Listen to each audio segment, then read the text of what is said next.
قرآن مجید میں ہے ان اللہ لا یستحی من الحق، کہ اللہ تعالیٰ حق بات بیان کرنے سے حیا نہیں کرتے۔ حدیث میں بھی بعض ایسے مسائل کو اللہ کے رسول نے بیان کیا ہے صلی اللہ علیہ وسلم نے جو بظاہر حیا کے خلاف ہیں، مگر اس لیے بیان کیا کہ اگر آپ صلی اللہ علیہ وسلم بیان نہ کرتے تو لوگ ان بے شرمی کے کاموں میں مبتلا ہو جاتے۔ اسی وجہ سے میں بھی یہ ہمت کر رہا ہوں کہ ایک اور ایسا گناہ جس میں لوگ مبتلا ہیں اور وہ ہے حیا کے خلاف، مگر ہے بہرحال شریعت کا مسئلہ اور لوگ اس میں گناہ میں مبتلا بھی ہیں، اس لیے بتانا ضروری ہے۔ وہ یہ ہے کہ لوگ شادی کے بعد بھی آج کی نوجوان نسل زوجہ سے، بیوی سے غیر فطری طریقے سے ہم بستری کرتے ہیں۔ انٹرنیٹ پہ بےہودہ فلمیں دیکھتے ہیں تو جو چیز انگریزوں کی دیکھ رہے ہیں کہ ان کے کلچر آہستہ آہستہ میڈیا کے ذریعے ہمارے معاشرے میں بھی آ رہا ہے۔ اللہ کے رسول صلی اللہ علیہ وسلم نے لعنت فرمائی ہے، ایک روایت میں ہے کہ اللہ اس کی طرف دیکھے گا نہیں کہ جو اپنی زوجہ سے پچھلے راستے سے ہم بستری کرے گا۔ یہ بیماری بھی، یہ گندگی بھی لوگوں میں پھیلتی جا رہی ہے، خاص طور پہ جن کو لڑکوں سے بدفعلی کی عادت پڑ جائے تو وہ زوجہ سے فطری راستے سے ہم بستری نہیں کرتے۔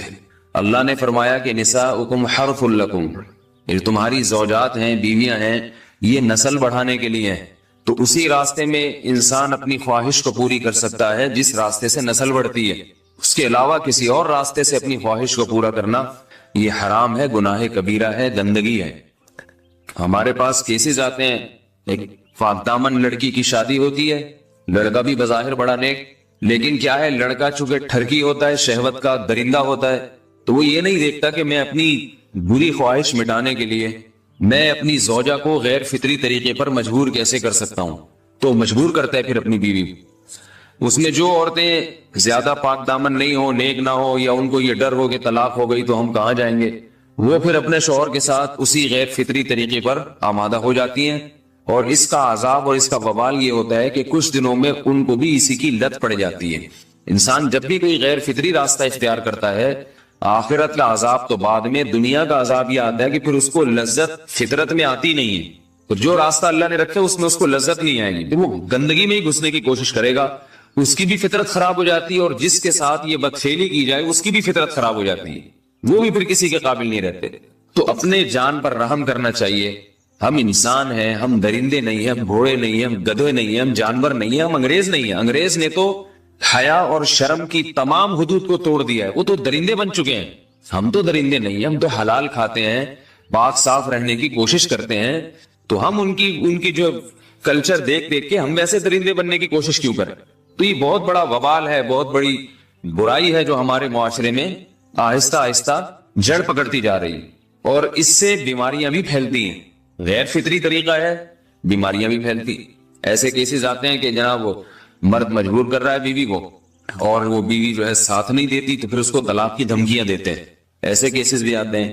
اور یہ بھی آتا ہے کہ مرد جب اپنی بیوی کو غیر فطری طریقے پر مجبور کرتا ہے، بیوی آمادہ نہیں ہوتی، تو مرد پھر یہ دھمکی دیتا ہے کہ بھائی میری خواہش تو تم سے پوری ہوتی نہیں ہے، پھر میں دوسروں کے پاس جاؤں گا۔ تو یاد رکھیں، جس عورت کا شوہر یہ دھمکی دے اس کو کہ میں زنا کروں گا اگر تم نے میری خواہش پوری نہیں کی غیر فطری طریقے سے، تو عورت اپنے شوہر سے کہہ دے کہ جاؤ تم کہیں اور جا کے منہ کالا کرو، تمہاری فطرت میں گندگی ہے تو یہ مجھے گندا بنانے کی کوشش نہ کرو، اس کو زنا کرنے دیں، وہ اللہ آخرت میں اس سے بھگتے گا۔ ہر بیماری کا اللہ نے علاج رکھا ہے۔ اللہ کے رسول صلی اللہ علیہ وسلم نے فرمایا، صحیح بخاری کی حدیث، ما انزل اللہ من داء الا انزل له دواء، کوئی بیماری ایسی نہیں ہے جو اللہ نے نازل کی ہو اور اس کے لیے دوا نہ رکھی ہو دنیا میں۔ تو اگر کسی کو ایسی لت پڑ گئی ہے غیر فطری کام کی، تو اس کو چاہیے کہ وہ اپنا علاج کرائے، ڈاکٹر سے بھی رابطہ کرے، اور سب سے بڑا علاج یہ کہ کچھ وقت صبر کرے گا، چھوڑ دے گا کچھ عرصے کے لیے، تو خود بخود آہستہ آہستہ صحیح ہو جائے گا۔ ایک آدمی شراب کا عادی ہے، ایک علاج تو یہ کہ ڈاکٹروں سے رابطہ کرے، بہترین علاج کے چھوڑ دے، کتنے دن تڑپے گا؟ ایک دن، 2 دن، 3 دن، 4 دن، ایک ہفتہ، 2 ہفتہ، بہت زیادہ سال ہو جائے گا نا، اس کے بعد خود بخود ٹھیک ہو جائے گا۔ سگریٹ کا عادی ہے، چھوڑ دے گا، تو کتنے لوگ ہم نے دیکھے ہیں دن میں 20 سگریٹ پیتے تھے، چھوڑنے پر آئے تو بالکل ایک دم چھوڑ دی انہوں نے، آہستہ آہستہ کر کے چھوڑ دی، لیکن تکلیف ہوئی مگر عادی ہو گئے۔ تو اب کسی کو یہ لت پڑ گئی ہے غلط کام کی، برائی کی، تو اس کا بہترین علاج یہ ہے کہ وہ اپنے آپ کو بدلنے کی کوشش کرے، ماحول بدلے، اور کچھ وقت صبر کرے گا تو اللہ اس سے یہ عادت چھڑا دے۔ نہیں کی، صبر نہیں کیا اس نے، پھر اسی گندگی میں موت واقع ہوگی، پھر آخرت کا عذاب بہت سخت، نسلیں برباد ہو جاتی ہیں اس عمل سے انسان کی۔ تو بات حیا کے خلاف ہے، مگر یہ کہ ایک بزرگ تھے وہ بات فرما رہے تھے، تو کسی نے پوچھا کہ حضرت آپ حیا کے خلاف بات کرتے ہیں، تو انہوں نے فرمایا تم بے حیائی کے کام نہیں چھوڑتے، ہم اس چھڑوانے کے لیے بات کریں تو ہم برے ہیں، اور تم کام کرو تو بھی برے نہیں۔ برائی کا کام کرنے میں برا نہیں بنتا، اور برائی کے خلاف بولنے والا برا بن جاتا ہے کہ دیکھو یہ کیسی باتیں کر رہے ہیں۔ تو وہی باتیں ہیں، اس لیے ہیں کہ یہ معاشرے میں یہ برائی پھیلتی چلی جائے گی، اور یہ ہماری اپنا کلچر نہیں ہے، یہ امپورٹ ہو رہا ہے باہر سے، یہ امپورٹ ہو رہا ہے، یہ وہاں میڈیا کے ذریعے آ رہا ہے۔ تو وہ چیزیں دیکھا نہ کریں اور ان لوگوں سے دور رہا کریں۔ ہمیں تو دین کا داعی ہو کے ان کو ہدایت پر لانا تھا، بجائے ہم ہدایت پہ چل کے دوسروں کو چلانے والے بن کے ان کے راستے پہ ہم نے چلنا شروع کر دیا۔ اللہ تعالیٰ ہمیں اب دیکھیں ان کے ہاں ایڈز کا مرض پھیل گیا ہے۔ آپ بتائیے یہ ایڈز کا مرض ہمارا ہے کیا؟ یہ بیماری ہماری ہے یا ان کی ہے؟ ہمارے یہاں بیماریاں ہیں، کھانسی ہے، نزلہ ہے، ٹھیک ہے نا، بلڈ پریشر ہے، شوگر ہے، یہ بیماریاں ہماری ہیں۔ کوئی اللہ کا شکر ہے گندی بیماری ہمارے ہاں نہیں ہے۔ جتنی گندگیاں ہیں وہاں سے آ رہی ہیں، ایڈز کا مرض وہاں سے امپورٹ ہوا ہے۔ وہ ایڈز کا مرض اسی بدفعلی کی وجہ سے پیدا ہوتا ہے، اسی سے جراثیم پیدا ہوتے ہیں، اور اتنا خطرناک مرض کے ایسے متعدی ایسے پھیلتا ہے۔ افغانستان میں ایڈز کا ریشو 0 تھا، 0۔ وہ جانتے نہیں تھے کہ ایڈز کا مرض ہوتا کیا ہے۔ جب سے امریکن آرمی، برطانیہ آرمی افغانستان میں آئی ہے، فوجی آئے ہیں، افغانوں میں ایڈز کا مرض پھیل گیا ہے، انہوں نے وہاں بدفعلیاں شروع کر دی ہیں۔ تو وہ تو حالانکہ ان کے لیے زنا کتنا سستا ہے، کتنا سستا ہے نا ان کے لیے زنا، پھر بھی وہ لڑکوں کی طرف مائل ہوتے ہیں۔ تو اتنی گندگی، ایسا گندا جب انسان بن جائے پھر اللہ اس کے وجود کو برقرار نہیں رکھتے، اور رکھتے ہیں تو پھر آخرت میں سزا دینے کے لیے اپنے آپ کو ان گندگیوں سے بچانا چاہیے، حلال پہ اکتفا کرنا چاہیے۔ اللہ تعالیٰ ہمیں حلال پہ قناعت کی توفیق عطا فرمائے اور پاکیزہ لوگوں میں ہمارا شمار فرمائے۔ اگر شادی شدہ عورت 40 دن میں بھی ایک دفعہ، اچھا بھائی دیکھو یہ حیا کے خلاف مسائل جو ہے نا، یہ اس چینل پہ نہ پوچھا کرو۔ مرد پر لازم ہے کہ کم سے کم 4 مہینے میں بیوی سے ایک دفعہ وہ لازمی ہم بستری کرے، تو اگر وہ 4 مہینے میں ایک دفعہ بھی نہیں کرتا تو پھر جو ہے وہ دیانتاً ذمہ دار ہوگا۔ اس بات کا خطرہ ہے کہ وہ گناہ گار ہو، کیونکہ حضرت عمر رضی اللہ تعالیٰ عنہ نے قانون بنایا تھا کہ 4 مہینے سے زیادہ کوئی بیوی سے دور نہ رہے، تو کم سے کم اتنا ہے لازمی۔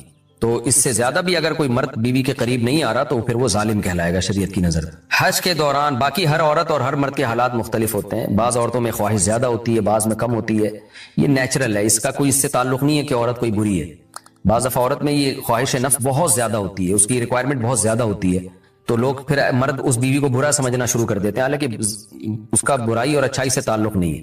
جیسے مردوں میں صحت کے لحاظ سے اور ان کے جو مینٹل ہیلتھ ہے اس کے لحاظ سے مردوں میں فرق ہوتا ہے، کسی میں خواہش بہت زیادہ ہوتی ہے، کسی میں کم ہوتی ہے، تو اس طرح خواتین میں بھی ہوتی ہے۔ بہت سی پاک دامن عورتیں ہوتی ہیں لیکن ان میں ڈیزائرز بہت زیادہ ہوتی ہے، تو یہ سب کی الگ الگ اللہ نے فطرت بنائی ہے، تو میاں بیوی اس کو ایک دوسرے کو بہتر سمجھ سکتے ہیں کہ کس کی کیا ڈیزائرز ہیں۔ بہرحال اگر مرد میں عورت کی ڈیزائرز پوری کرنے کی طاقت نہیں ہے، عورت میں بہت زیادہ ڈیزائرز ہیں، مرد میں کم ہے، تو ایسی صورت میں عورت پھر مرد سے طلاق مانگ سکتی ہے کہ بھئی میں سیٹسفائی نہیں ہو پا رہی ہوں اور میری ریکوائرمنٹ زیادہ ہے۔ تو مرد اگر طلاق دے دے تو اچھی بات ہے، نہیں دے تو پھر عورت کو چاہیے اسی کے ساتھ گزارا کرے۔ ہاں اگر 4 مہینے تک بھی مرد بیوی کے پاس نہیں آتا ہے تو پھر مرد پر لازم ہے کہ عورت کے مطالبے پر اس کو وہ چھوڑ دے، کیونکہ پھر تو جوان عورت کو بہرحال گناہ کا خطرہ ہے۔ جسمانی تعلق نہ رہنے سے نکاح پر اثر۔ لاہور سے کسی نے پوچھا اگر میاں بیوی کا آپس میں کوئی جسمانی تعلق نہ ہو تو کیا نکاح پہ کوئی فرق پڑے گا؟ نہیں، اس سے کوئی فرق نہیں پڑتا، جب تک شوہر طلاق نہیں دے گا نکاح ختم نہیں ہوگا۔ یا اگر شوہر جان بوجھ کر بیوی کا حق ادا نہیں کرتا اور 4 مہینے سے زیادہ اس سے ریلیشن قائم نہیں کرتا اور بیوی بھی جوان ہے، اس کو گناہ کا خطرہ ہے، تو پھر وہ عدالت میں کیس کر سکتی ہے، اور پھر اس کا ایک پروسیس ہے، کس طرح سے نکاح ختم ہوگا تو اس پروسیس کو فالو کر سکتی ہے وہ۔ تو خلاصہ یہ کہ شوہر گناہ گار تو ہوگا کہ اس میں طاقت بھی ہے اور بیوی بھی جوان ہے، تو وہ کیوں اس کا حق ادا نہیں کر رہا، لیکن نکاح خود بخود ختم نہیں ہو جاتا۔ بیوی بچوں سے کتنا عرصہ دور رہ سکتے ہیں؟ بندہ کام کی وجہ سے 2 سال ملک سے باہر رہتا ہے، کوشش کے باوجود چھٹی نہیں ملتی، کیا اتنی دیر بیوی بچوں سے دور رہنا جائز ہے؟ نامعلوم۔ اوئے ہوئے ہوئے ہوئے بھائی دیکھیں، ایک تو ہے حضرت عمر رضی اللہ تعالیٰ عنہ کا مشہور واقعہ ہے کہ آپ نے کچھ خواتین سے پوچھا تھا کہ عورت کتنا صبر کر سکتی ہے مرد کے بغیر، تو بعض صحابیات نے بتایا کہ 4 مہینے. تو حضرت عمر نے قانون بنایا کہ جو مجاہدین محاذ جنگ پہ لڑ رہے ہیں 4 مہینے سے زیادہ دور اپنی بیویوں سے نہیں رہ سکتے. تو اس اصول کا تقاضا یہ ہے کہ وہ زمانہ بھی پاک دامنی کا زمانہ تھا، نیک لوگ تھے، تو اصول یہی ہے کہ 4 مہینے انتہا ہے عورت کے صبر کی. تو ایک نارمل عورت کے لیے اس سے زیادہ صبر کرنا مشکل ہوتا ہے. تو اس لیے بہتر یہی ہے، قانون یہی ہے کہ 4 مہینے سے زیادہ دور نہیں رہنا چاہیے. اور قرآن نے بھی یہ حکم دیا ہے کہ اگر کوئی قسم اٹھا لے کہ بیوی کے پاس نہیں جائے گا، قسم اٹھا لے، ایسے ہی نہیں بلکہ قسم اٹھا کے، تو پھر 4 مہینے میں طلاق واقع ہو جاتی ہے. بعض فقہا کے نزدیک عورت کو طلاق کا اختیار ہو جاتا ہے عدالت کے ذریعے، بعض کے نزدیک ہو جاتی ہے طلاق. تو اس سے بھی پتہ چلتا ہے، قرآن سے بھی اشارہ ملتا ہے کہ 4 مہینے جو ہے یہ ایک انتہائی مدت ہے ایک نارمل عورت کے لیے. تو اس زمانے میں تو اس کی اہمیت اور زیادہ بڑھ گئی ہے. وجہ اس کی ہے کہ بے حیائی، موبائل، انٹرنیٹ پر بیہودہ چیزیں، یہ سب چیزیں انسان کی شہوت کو بڑھاتی ہیں، مرد کی بھی اور عورت کی بھی.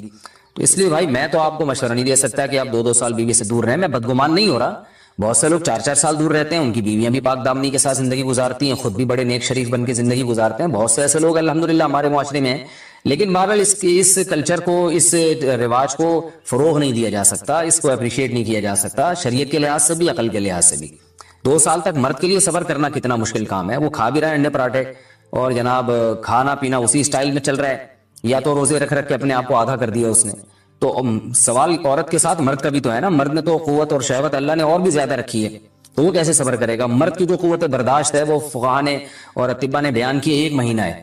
تو 2 سال تک بیوی سے دور ہیں. میں پھر بھی بتا دوں، میں بدگمان نہیں ہو رہا کہ جو دور ہیں آپ ان کے بارے میں برا سوچنا شروع کر دیں، لیکن بہرحال یہ اپنے آپ کو فتنوں میں ڈالنے کے مترادف ہے. اس لیے ایسی جاب نہ کریں.